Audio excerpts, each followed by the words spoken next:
Hello guys, another day, another video for all of you. So good morning, it's 3 a.m. in the morning and maaga ako nagising dahil kailangan kong tapusin tong customized mugs na pinagawa sa akin ng isa sa mga college classmates ko. So ayan lang ako guys, piniprepare ko lang yung vinyl na kailangan nating ikat dahil ito yung gagamitin natin na pang print sa ating mugs for today. So ito pa lang ang ating Cricut Maker 3, so siya pa rin yung ginagamit ko for cutting ng ating vinyl. So, ayan ako, nilalabas ko lang yung mga mugs na lalagyan natin ng mga decals. So, after nun guys, nag-weed lang ako and ayun, maaga na to guys, nagising na yung mga anak ko. So, ang ginawa namin, pagkagising nila, naglakad-lakad muna kami. So, yan po yung isa sa ating mga morning routine with our children. So, ayan, dahil gusto ng anak ko mag-slide, mag-swing, pumunta na kami sa malapit na nursery school dito sa aming bahay. And ayan, habang wala pa yung mga estudyante, ito yung ginagawa niya guys. Nakikiswing siya, nakikislide, ganon. So, ayan kami. Yan lang yung aming umaga. So, after nyan, umuwi na kami. Naglakad ulit kami.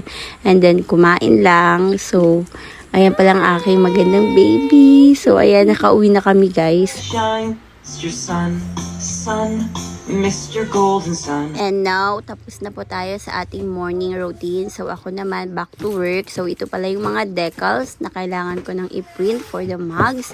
So, ayan, piniprepare ko lang. And, ayan guys, dinidikit ko na siya gamit itong transfer tape. So, isa yan sa mga importante guys. Kapag nagkakat kayo ng decals or vinyl, kailangan nyo talaga ng transfer tape.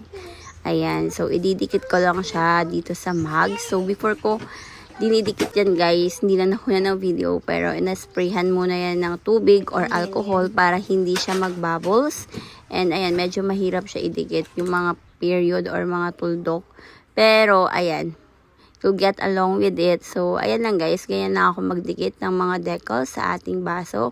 So, yung holder or yung pink guys na nag-hold dun sa ating mugs, it helps para hindi gumalaw yung mga baso kapag nagdidikit na tayo ng mga decals. And ayan na yung anak ko, gusto niya daw mag-help. So, ayan, pagbigyan natin. So, for the vinyl pala guys, ang ginagamit ko ay mga permanent vinyl. Kapag ang material na dinidikitan ko ay kagaya nitong baso or anything na kailangan ng permanent printing. So, natatanggal pa rin siya kapag sinasadya mong tanggalin.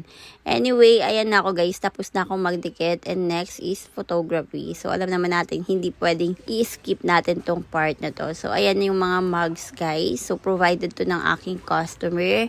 Ang akin lang dito ay decal. So, after kong kunan ng pictures, yung mga nagawa nating mugs for today, binalik ko lang siya sa mga boxes nila. And prepare ko na din para ipipick up na lang siya pagdating ng ating customer. So, after nun guys, inayos ko lang ulit tong table and we're ready for the next order, which is again, ref magnet. So, isa to talaga sa mga best seller sa aking shop.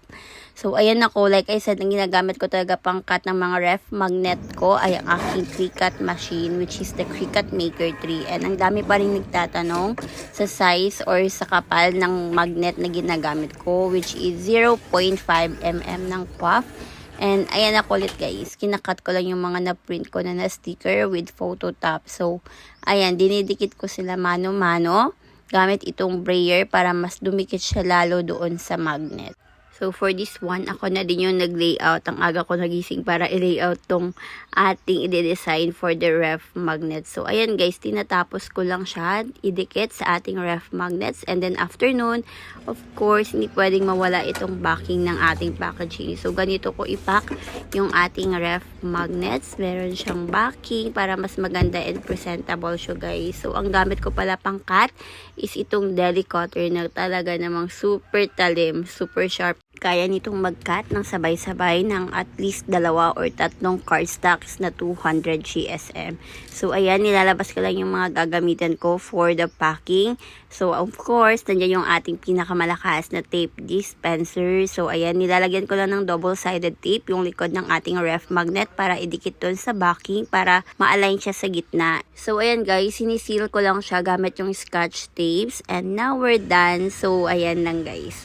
20 pieces or 25 pieces po to na ref magnets. And then after nun guys, nilagay ko lang tong pictures na pinaprint sa akin ng friend ko dito sa picture frame. So ayan guys, yan lang po yung mga ginawa nating orders for today. And now guys, meron akong YouTube channel. Please subscribe kasi mag-upload ako ng step-by-step tutorial doon soon. Bye!